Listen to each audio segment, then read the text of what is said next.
tous et bienvenue sur notre podcast JetMag. Donc je vais d'abord vous expliquer notre concept. JetMag est un magazine digital et ludique où notre concept c'est vraiment de vous aider, de vous guider dans la préparation d'un voyage. Notre magazine se trouve sur un site internet où vous pouvez également retrouver une vidéo teasing par pays mais également un podcast comme celui d'aujourd'hui où on vous donne nos conseils. Concernant notre deuxième édition, nous avons choisi le pays de destination, le Canada. Donc c'est pour ça que nous accueillons aujourd'hui Antonin qui a vécu un an au Québec. C'est ça, au nord du Québec. Au Québec. Et donc pour la réalisation de ce podcast, nous sommes accompagnés de Colline et de Julie et moi-même Camilla. Donc est-ce que tu peux te présenter rapidement s'il te plaît? Tout à fait. Donc moi c'est Antonin Couturier, j'ai 21 ans. J'ai vécu un an au nord du Québec pour un échange universitaire. Et puis pour ce qui est du Canada, c'est ça. Ok, super. Pour une petite présentation. Et pourquoi le Canada?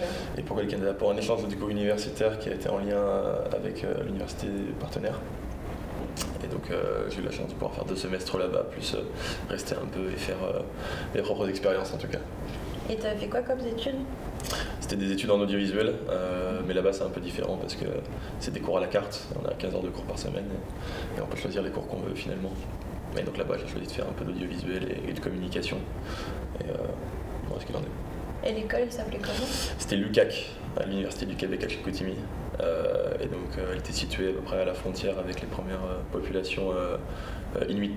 Et du coup, oui, le Canada, c'était tout de suite l'idée que tu as voulu de destination, c'était la seule proposée? Ou Alors, c'est vraiment un choix de cœur? C'était un choix de cœur, mais en même temps, c'était pas la seule qui était proposée. Il y avait aussi, par exemple, la Lettonie, qui était très sympa. Mais là, le Canada, c'était quand même autre chose. Déjà, en tant que Français, on idéalise un peu ce pays. Mais une fois qu'on y va, on se dit que c'est normal qu'on idéalise aussi ce pays. Que ce soit pour le mode de vie qui est plus agréable. Bon, les températures qui sont moins agréables quand même. On a réussi à tomber à du moins 43 degrés pendant quelques jours. C'était une expérience à vivre. En vrai, c'est une expérience à vivre. C'était très sympa. Et puis, pareil, au niveau de la qualité d'enseignement qui était plutôt bonne. Et puis, surtout, le cadre aussi. Le cadre, vivre d'expériences nouvelles dans un nouveau mode de vie. C'est ce que je recherchais, moi, principalement. Donc c'est pour ça que le Canada a été en ligne droite vers ce pays. Et moi, par rapport aux études, du coup, est-ce que tu faisais en français, en anglais, tu faisais un peu les deux? Alors, vu qu'on était au nord du Québec, on restait au Québec, donc malheureusement, je veux dire ça avec des guillemets, c'était francophone. Malgré ça, on avait quand même des cours d'anglais qui étaient très qualitatifs, avec donc des professeurs des États-Unis ou alors de la partie anglophone canadienne. Donc on apprenait vraiment bien. Après aussi, les Canadiens, et notamment les Québécois, sont excellents en anglais. Donc quand tu vis dans un monde dans un milieu comme ça pousse vers le haut. Donc moi j'ai progressé, mais j'en suis pas reparti anglophone malheureusement. Mais en dehors de ça, j'ai vécu des choses que je ne regrette pas. Donc, tant mieux. Et par rapport à l'accent un peu avec les Québécois, ça a été ou c'était un peu compliqué? Faut se rendre compte que comme tu es étranger dans leur pays, se foutre de leur accent, c'est un peu malvenu. Donc c'est vrai que ça te fait rire au début, c'est surtout les expressions qui sont vraiment étonnantes. Je sais que moi j'ai travaillé dans un magasin de vêtements là-bas, et donc ils demandent des choses. Donc il y a des tournures de phrases qui ne sont pas les mêmes, comme dire t'as-tu fait quelque chose, déjà ça surprend. Ensuite il parle pour un t-shirt d'une camisole, donc au début tu te dis de quoi il me parle. Enfin, c'est des habitudes à prendre, et c'est juste de l'adaptation à la limite.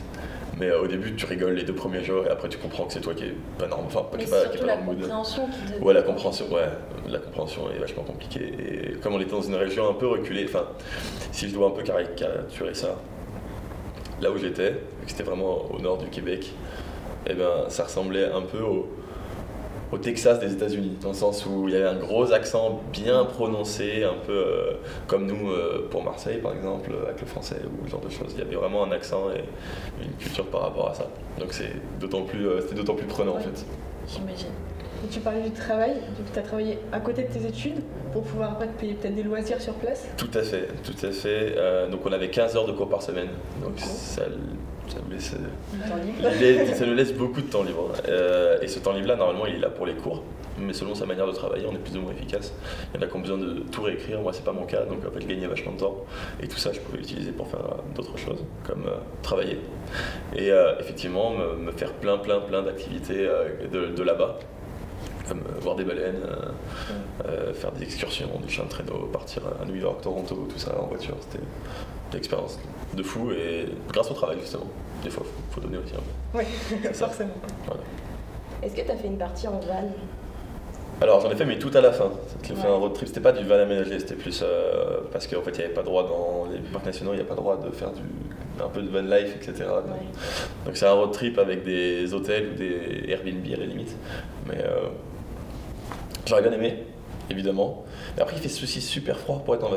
C'est vrai que quand il fait, je pense, un petit -10 pour un -25 dehors, bah, dans ton van t'as peut-être un peu froid, tu vois. Faut que tu sois bien isolé. Ouais, voilà, c'est ça, faut qu'il soit bien isolé. Donc non, j'ai pas fait de van, mais j'ai fait d'autres voyages assez longs. Par exemple, il y avait 11 heures pour aller à New York, on l'a fait en voiture. Il y avait 11 heures aussi pour aller à Toronto, on l'a fait aussi en voiture. Mais c'est pas grave, ça crée des... c'est avec des amis que tu vas, donc ça tu vois des paysages. longs trajets. Ouais, voilà, c'est ça t'en profites pour voir la ville, pour voir plein de trucs. Pour conduire dans New York avec sa propre voiture quand même.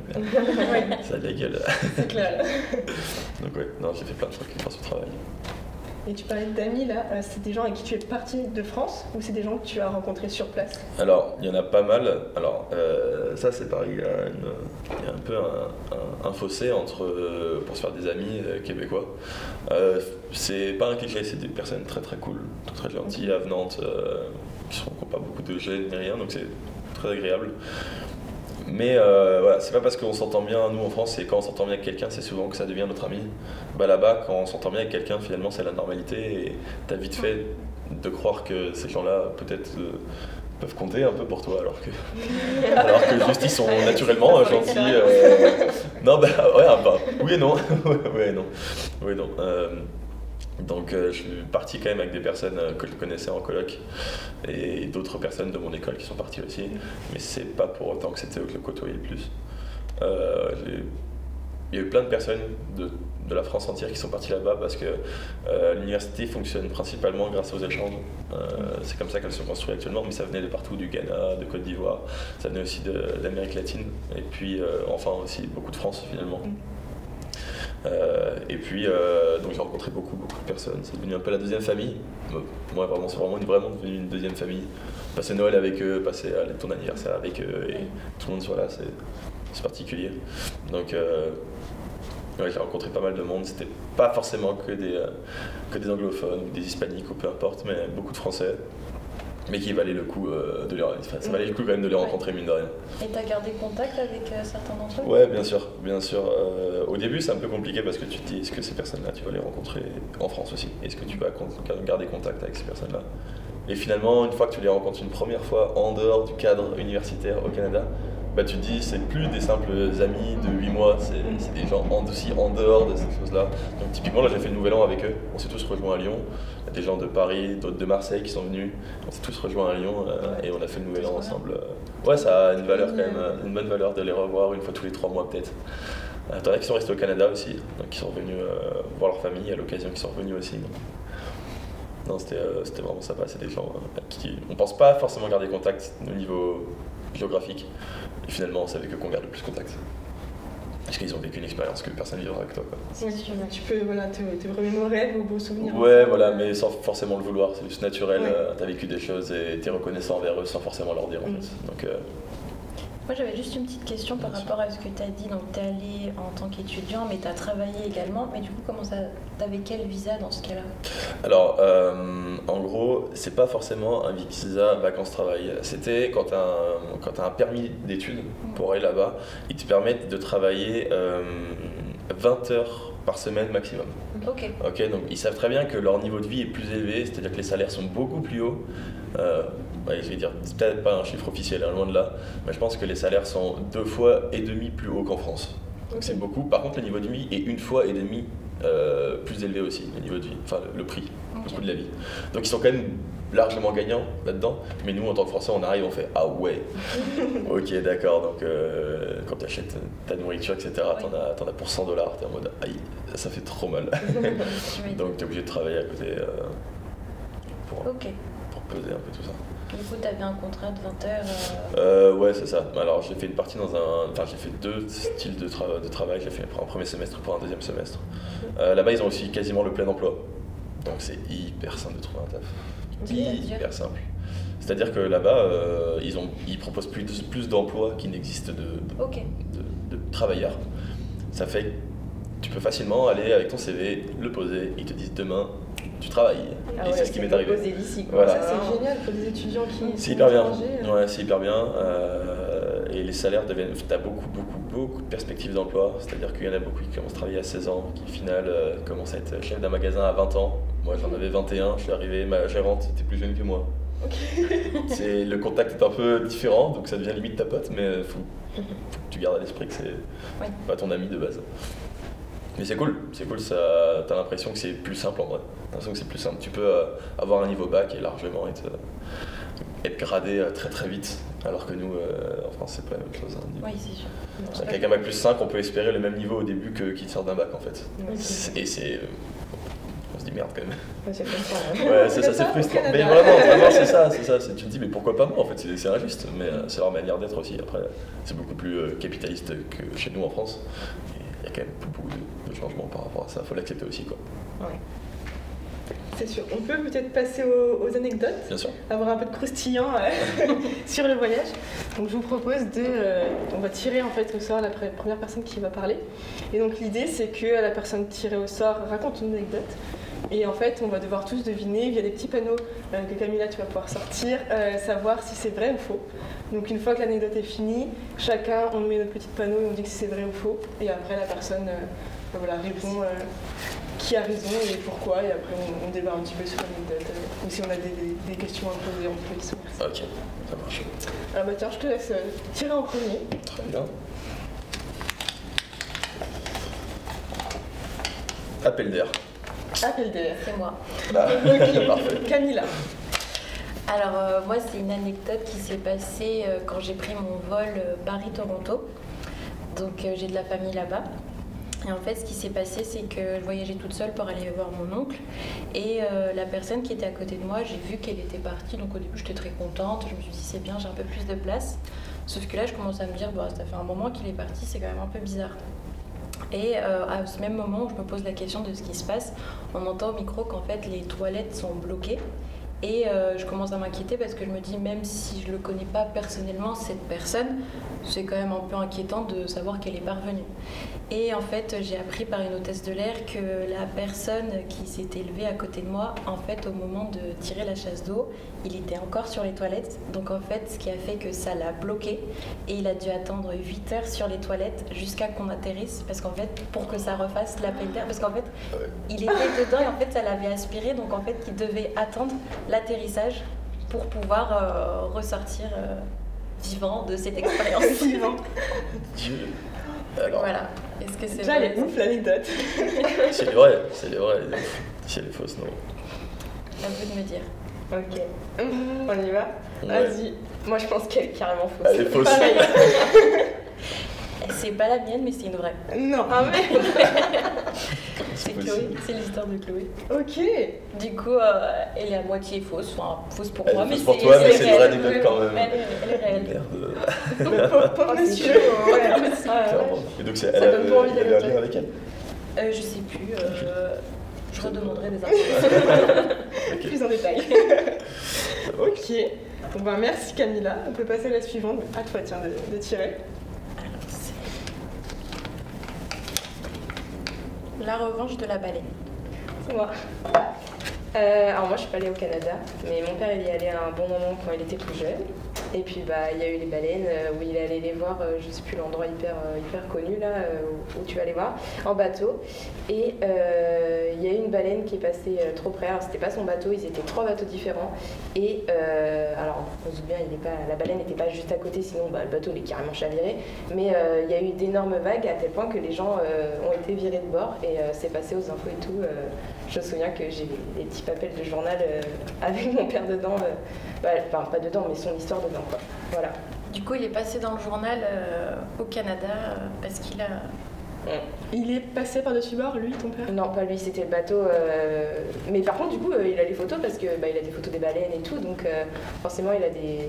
Mais apparemment, c'est waouh, quoi. Enfin, voilà. Ok. Réfléchissons. Est-ce qu'ils ont vraiment été chavirés? Si Est-ce qu'on attend de poser des questions ou on doit juste avec les infos? Alors vous pouvez, mais moi c'est vraiment mon père, hein, je suis pas allée, donc je vais vous dire ce que moi il m'a dit quoi. Ok. J'ai passé Ça m'a pas convaincu. Ok, d'accord. J'ai ma réponse, moi. Ouais, moi aussi. Et toi? J'ai ma réponse, c'est bon. Ok. Alors, C'est trop Moi, bien. je dis que c'est faux. moi je dis que c'est faux, je voulais dire aussi. Ah non, vrai, pardon. Non, vrai. Je veux dire vrai. Bah non, c'est carrément. J'ai cru en toi. Parce que Ah moi ouais, non, qui ai fait les excursions comme ça pour voir les baleines, Ouais, en et il y en a vrai, une qui est arrivée vraiment à 1,5 mètre de nous, et c'était une baleine à bosse, donc il me semble que c'est, après la baleine bleue, il me semble que c'est la deuxième plus gros mammifère marin. Ouais, et alors, c'est des bateaux, ils sont hyper stables exprès pour Bah ça, donc à part s'il est sur un kayak ou un canot, tu vois.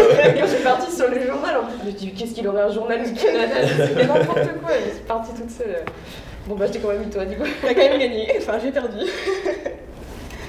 Ça marche. Bon. Prochaine anecdote.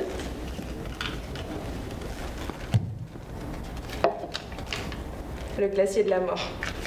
C'est moi. C'est toi. C'est moi, le glacier de la mort. Alors, moi, j'ai pas eu la chance de partir au Canada, mais j'ai pu partir en Islande en 2018, donc j'avais pile 18 ans. Je suis partie avec mes parents, et il faut savoir que c'était une période en février, donc il y avait beaucoup de neige, etc. Et donc, lors d'une excursion, on a été sur un glacier, et en fait, quand on va sur un glacier en Islande, on est vraiment équipé.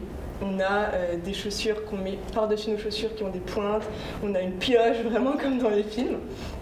Donc on fait la randonnée, enfin c'est quand même assez long parce qu'on marche pas super vite sur un glacier vu que ça glisse quand même et qu'il faut bien planter nos pointes. Et en fait, à un moment, je pense au bout de 40 minutes qu'on marchait, c'était vraiment magnifique parce qu'on a l'impression qu'un glacier c'est plat, sauf qu'en fait il y a tellement de bosses, de relief, etc. qu'on ne voit pas quand on le voit de loin, mais quand on est dedans on se dit mais c'est dingue comment qu'il y a du relief, qu'il y a une espèce de montagne dans le glacier. Et en fait, à un moment, je pense que j'étais peut-être un peu épuisée, etc. Je me suis un peu pris la tête avec mon beau-père, mais bon, pour pas grand-chose, un peu de fatigue, ce genre de choses. Et en fait, d'un coup, j'ai eu une énorme douleur au cœur. Et là, j'ai cru que je faisais un arrêt cardiaque. J'ai cru vraiment que mon cœur allait s'arrêter, tellement que ça me faisait mal. Donc j'ai cru mourir sur ce glacier. Et la finalité, c'est. Vous étiez pas mort, que visiblement. tu n'étais pas décédé, mais. Je suis là. Et du coup, après, il s'est passé quoi? Genre, ils ont dû Pompiers, te un ramener. truc comme ça. Je préfère que vous disiez si elle est vraie ou fausse avant que je vous explique la suite. Bah oui, mais du coup, on a la moitié de l'info. Et ben mon anecdote, c'est que j'ai cru mourir sur un glacier. Est-ce vrai ou est-ce faux? Ok. Moi, je dis c'est vrai. Ouais, moi aussi, je Mais pense en que c'est sachant vrai. qu'on n'a pas Je dis la que c'est suite vrai. de l'anecdote. Te connaissant, je pense que c'est vrai. Comment ça Ça, parce que tu nous as déjà dit que tu avais eu des soucis de santé, quoi. Du coup, je suis sûre ça pourrait être. Extrême, à l'extrême, sur un glacier, en Islande. Bah, du coup, là, Bah, tu donnes tu mauvais timing, tant pis pour toi. Ça marche. Et ben vous avez tous bon. Ça serait vraiment passé. Et en fait, l'histoire, c'est que c'était pas une crise cardiaque, malgré que j'ai vraiment cru que c'était ça. C'est en fait une douleur intercostale, mais qui est vraiment collée au cœur. En fait, c'est la côte qui est juste au-dessus du cœur. Et c'était la première fois que j'avais une douleur intercostale. Et ça fait, je sais pas si vous en avez déjà eu, mais c'est très très très douloureux. Et ça t'empêche de respirer. Tu peux plus respirer, prendre de l'air, et ça te fait un énorme point. Donc moi, c'était sur le cœur. Et du coup, j'ai cru mourir devant tout le monde. En plus, les gens parlaient anglais, pareil, ou islandais. Donc on essayait de. T'es pas à côté d'un centre hospitalier ou n'importe Ah non, quoi, j'étais en j'imagine. plein milieu Ouais, c'est ça, de voilà. l'Islande, Sur on le n'avait glacier, c'est rien du compliqué, tout. hein. Ouais, c'est ça. On devait être à 3 heures de route de Ouais, la voilà, ça que je ville, voulais dire. vraiment très très Ok. loin. Et du Et, coup, je me suis assise, t'as tout le monde a attendu. attendu, tout le groupe a attendu pendant, je sais pas, peut-être 10-15 minutes le temps que ça passe. Et après, on a quand même eu très peur. Petite frayeur pour ta famille aussi, peut-être, non? Oui, parce que c'était la première fois, on savait pas ce que c'était. Ah oui, d'accord. Et, Ouais. Bon, pour la petite anecdote, comme j'ai eu ça, et que c'était pour une mini dispute avec mon beau-père, il m'a acheté Gulfos qui est juste derrière C'est ça. pour se faire pardonner. Ça fait du bien, Ok. du coup. C'est ça, Ok. ça c'est bien fait. Bon, du coup, c'est, j'imagine, à moi. Je pense, je vais quand même lire le titre. Alors, ça tu te vas va lire le titre, mais en fait, je pense changer d'anecdote parce Ah, que bah j'en alors, ai une autre qui est arrivée qui est Ça pas marche. mal, qui est pas mal du Et tout. je ne lis pas. Donc, c'est la surprise. Donc, alors je sais plus si c'était au premier ou au deuxième semestre, peu importe. En tout cas, il y avait plein de neige dehors à ce moment-là déjà. En pleine semaine de cours, je suis allé en cours naturellement, et puis on avait des pauses forcément, parce que c'est des cours de 3 heures à chaque fois, des blocs de 3 heures, donc à l'heure et demie on pouvait faire une petite pause de 10-15 minutes et après revenir en cours. Et donc il y avait une cafette, donc on est tous allés à la cafette, et en sortant dehors, il y a je vois vraiment peut-être 5, 6, 7 voitures de flics. Donc la police là-bas, c'est pas nos super kangous français, hein, c'est des Ford bien avec un pare-buffle devant, enfin c'est la police quoi. Ça en jette un peu, c'est des shérifs, des cow-boys vraiment. Et donc on les voit tous et ils commencent à encercler toute notre université. Donc moi donc il y avait 2 entrées principales et donc j'étais seulement à l'une d'elles. Et donc moi avec mon petit café comme ça, je vois il y a plein de flics autour. Je dis c'est quoi ce bordel? Mais comme ça bougeait pas, les gens et les flics étaient derrière leur voiture, etc. Je me disais mais il se passe quoi? Vraiment il se passe quoi? Donc au bout de 10-15 minutes, elle va se questionner, je dis je vais rentrer en cours naturellement aussi. Et les flics commencent à rentrer dans l'université, mes mains avec leurs flingues sur le côté, sur la jambe. Donc on fait ok d'accord, très bizarre. Donc on rentre quand même en cours, les polices ne nous adressent pas la parole. Et ensuite il y a une alerte qui retentit dans toute l'université, comme quoi il y aurait un tireur dans l'université. Donc on barricade toutes les portes, on ferme les stores, surtout qu'en plus c'était hyper bizarre, on était en plein appel en visio avec la principale concurrente pour l'élection en tant que Premier ministre canadien. Donc on était avec une pointure de politique en visio pour lui poser des questions, donc une super expérience aussi. Et puis pendant cette visio-là, l'alerte retentit du coup pour un tireur potentiel dans le... Donc ce qui expliquerait du coup la venue de la police. Et en fait, on a attendu peut-être une bonne heure, 1h15. Donc là, c'est là où on voit un peu le sang-froid de chacun. Ceux qui tombent dans les vapes, ceux qui prennent des décisions, etc. C'est une belle expérience aussi pour savoir qui tu es dans les positions les moments de stress. Et en fait, écoutez, je vais vous laisser là-dessus. Je vais vous laisser là-dessus peut-être. Donc j'ai assisté du coup à une vraie situation, de massive shooting dans mon université. Donc, du coup, tu l'as pas vu du tout, toi, le tireur? Oh, vous êtes chiant avec vos suspense à la fin, là, vous. Moi, le truc, c'est que ça fait... Enfin, après, peut-être que c'est pas ce que je veux dire, mais les armes, c'est aux États-Unis, mais pas au Canada. Donc moi, j'ai plus l'impression que c'est une anecdote qui pourrait arriver aux États-Unis parce qu'on l'entend. Mais au Canada, ça peut potentiellement arriver aussi en France, mais je sais pas. Moi, je pense qu'il y a un peu de vrai et qu'on va changer un truc. Moi aussi, c'est le tireur qui me... Moi, je dis faux parce qu'il y a une partie qui est fausse pour moi. L'arrivée des policiers, oui, mais peut-être pas forcément pour un tireur. Je dirais faux également, mais parce que pour moi, s'il se passe vraiment ça, les policiers, du coup, sachant que d'après ce que tu dis, il y en a quand même beaucoup, ils seraient à fond en dynamique pour essayer de choper le mec. Et là, dans ce que tu as expliqué, j'avais plutôt l'impression que c'était là en balade. Plutôt à regarder. Moi, en vrai, je me base trop sur...